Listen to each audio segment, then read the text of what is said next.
虽然太阳开始回归，但小寒与大寒却成为一年当中最冷的2个节气。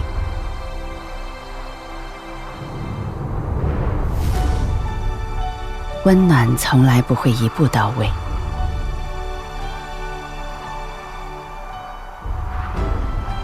大地空寂，自然无声。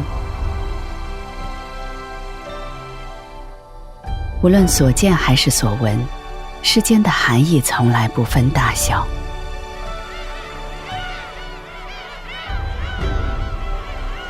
冷穿行于每一个缝隙，所到之处煎熬难耐。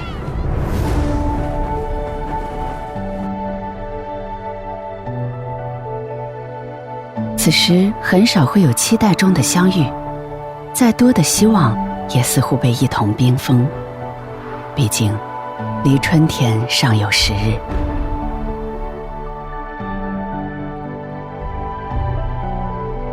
这是至寒至冷的时刻。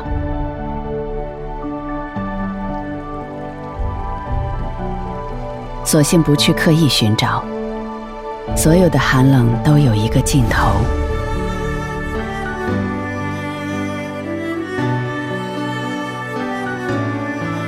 俯仰之间，冷热之隔，恰是最好的分寸。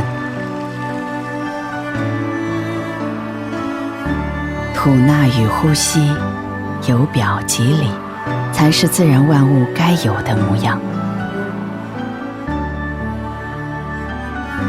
雪藏的终会消融，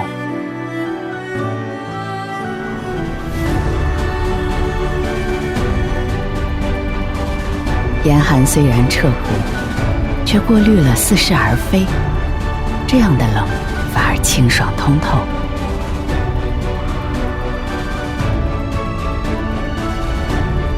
与其等待远方的光亮，不如自带光热，因为这样的光热从不风动。